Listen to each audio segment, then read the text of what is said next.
COVID has been hard for a lot of individuals and small businesses.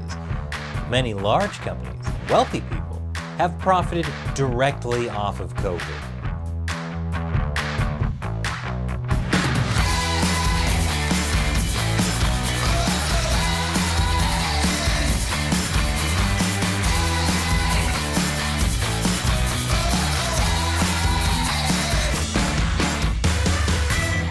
Welcome to America Uncovered. I'm Chris Chappell.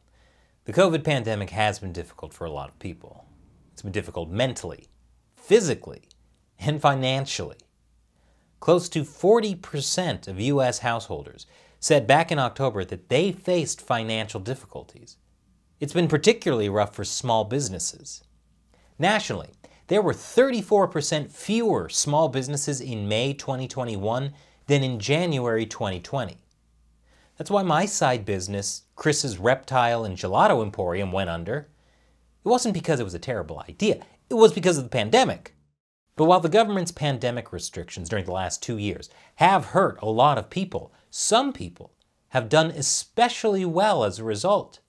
Because what's the point of a tragedy if you can't grift some money off of it?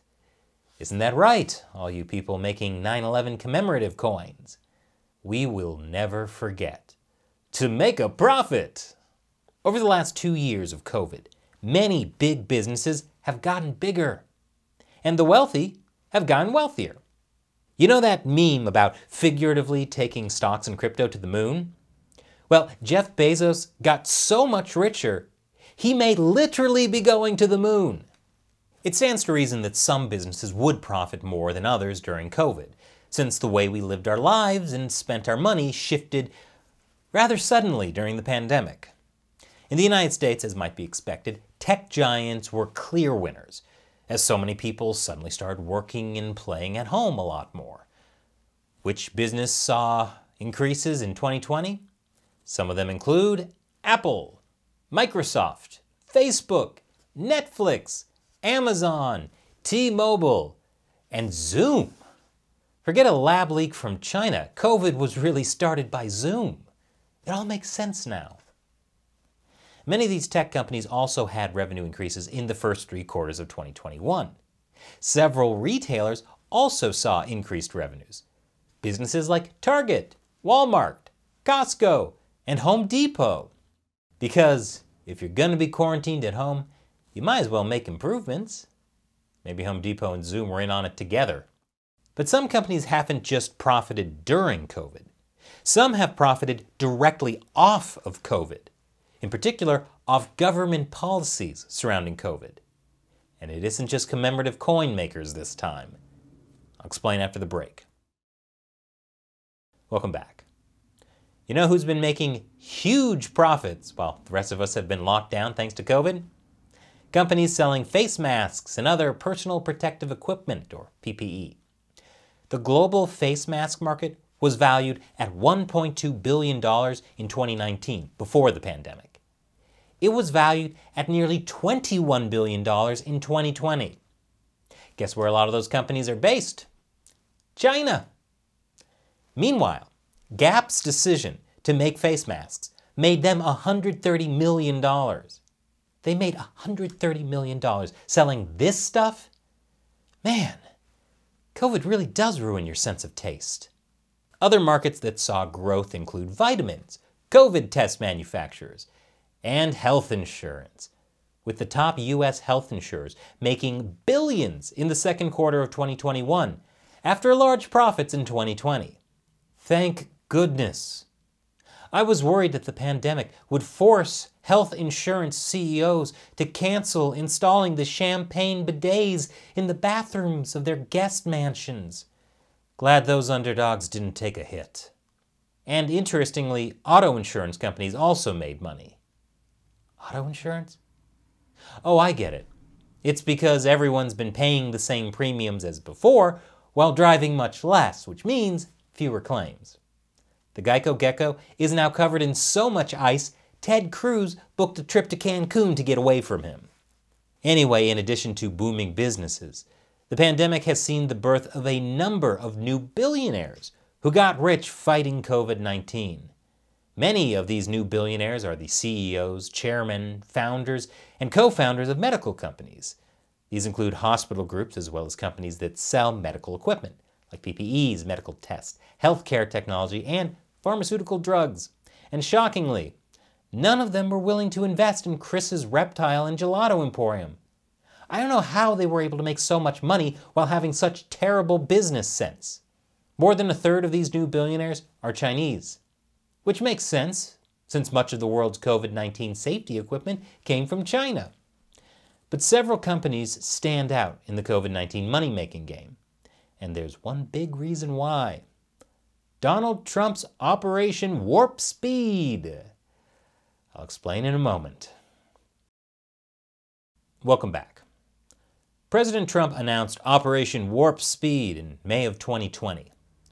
He worked with the biggest drug companies to fight the pandemic by rushing the production of COVID vaccines, plus therapeutics and diagnostics. The distribution of the funds was carried out by a sub-government agency you've probably never heard of. It's called the Biomedical Advanced Research and Development Authority, or BARDA. Operation Warp Speed was initially part of the $2 trillion CARES Act that passed in March of 2020. $10 billion of that was allocated for Operation Warp Speed. As it turned out, that wouldn't be nearly enough. Which sounds ridiculous, but if inflation keeps rising at the rate it's going, pretty soon $10 billion won't even be enough to get you a face mask from Gap. Operation Warp Speed money went in a lot of different directions, and companies chose to use it in different ways. AstraZeneca and Johnson & Johnson received money for development of a COVID-19 vaccine and, in return, agreed to sell the vaccines to the United States government at cost, meaning no profit. At least not right away. Pfizer received no government money for development of their vaccine, opting to profit off sales of their finished vaccine instead. And Moderna decided to choose the best of both worlds. They took money for development and sold their vaccines to the government at a profit. I can't tell if that makes Moderna really smart or the government really stupid.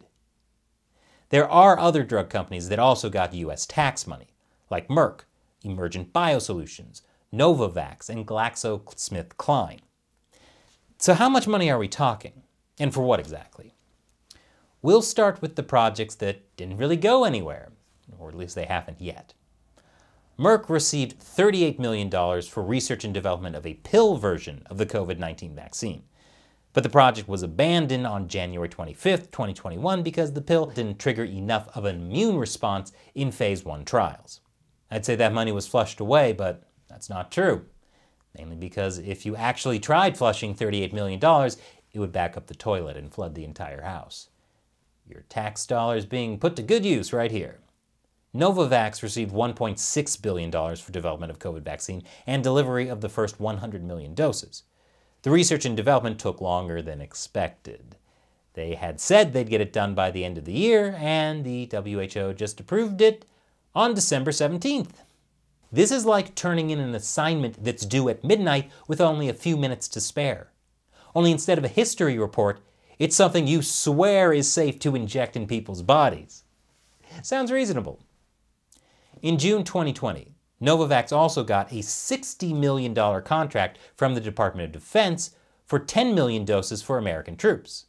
Emergent Biosolutions received at least $628 million for production of COVID vaccines. AstraZeneca/Oxford University received $1.6 billion total for research and development of their vaccine. It hasn't been approved in the United States, but it is commonly used in the British Commonwealth. It isn't approved in the US partly because it was linked to rare cases of blood clots. Of course, the British aren't concerned about this since they eat something called blood pudding. Blood clots are a dessert over there. Johnson & Johnson received $456 million for development and production of their single-shot COVID vaccine in February and March of 2020. Later, the United States purchased doses at cost, which comes to $10 per shot, raising the amount of money given to J&J to $2 billion. Moderna received nearly $1 billion for development of their vaccine. But the United States government is still buying doses from them. The tally is up to nearly $10 billion. Once again, I can't tell if this makes Moderna really smart or the government really stupid. And after the break, who's the biggest winner of all? Welcome back. Pfizer didn't take any money from the United States government for vaccine development. But when their vaccine was ready, boy, did they cash in. They've received over $12 billion from the government buying doses of their vaccine. So why does any of this matter? Well, it matters because that money coming from the United States government is actually American tax dollars. They say the vaccines are free to every American, but if you pay taxes, you're paying the pharmaceutical companies for their vaccines. This is like giving your son $100, and for your birthday, he gets you a $20 Applebee's gift card and tells you to enjoy a free lunch on him. And it matters because Pfizer and Moderna are making mad profits. Pfizer, for example, made revenues of $150 million from the COVID vaccine in 2020, and their vaccine had barely been rolled out yet. Then, in the first quarter of 2021, Pfizer made $3.5 billion in COVID vaccine sales. That much money makes the Geico gecko look like a regular gecko. In fact, COVID vaccine sales have distorted Pfizer's total growth statistics so much that they specifically exclude them in their regular fiscal reports. That way, they can show that they are still growing as a company even without the COVID vaccine revenues. Weird flex, but okay. This sounds like corporate speak for, "This isn't even my final form." Pfizer hasn't reported their COVID vaccine profits, but they did say that their profit margins were in the high 20% range, which would put their profits at around $700 million just from COVID vaccines and just for the first quarter of 2021. Moderna is also projecting high revenue from their vaccine through 2023. Makes sense since they don't have to spend any money on advertising since the president is doing that for them.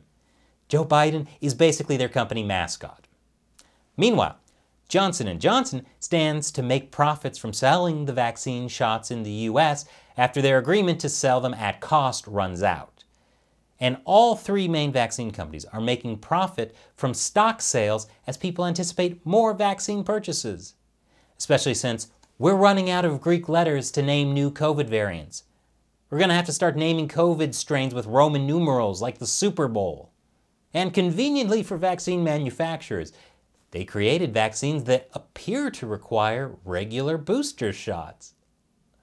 All of this has led some to call the pharmaceutical companies part of a new COVID industrial complex, a web of big pharma, big tech, and politicians. After all, as far as the politicians and big tech are concerned, getting a COVID vaccine is the only way to protect yourself, everyone around you, and the entire world from complete and utter destruction.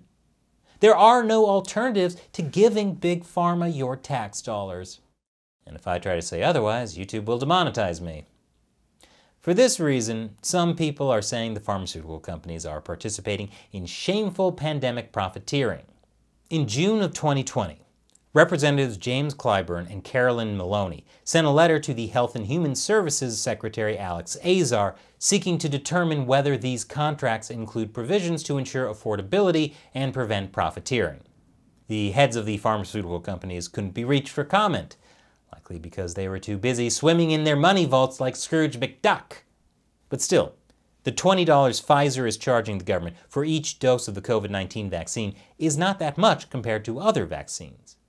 The measles, mumps, and rubella vaccine, for example, has a CDC private sector list price of $82. If you add varicella to the mix, the price goes up to $236. Which is why some are saying that big pharmaceutical companies are choosing not to make as much money as they. The question is, how much profit is acceptable during a pandemic? Any? A little? A lot? Or does it depend on how equitable the distribution of the vaccine is? Or on how many booster shots we're going to end up needing? Or does it depend on who's paying for it all? It's kind of like that old saying, there's no such thing as a free lunch from Applebee's. What do you think? Leave your comments below. And remember, with YouTube getting more and more finicky about what is or is not monetized, most of our funding comes from viewers like you. So visit our Patreon page and contribute $1 or more per episode so that we can keep bringing you great content. I'm Chris Chappell. Thanks for watching America Uncovered.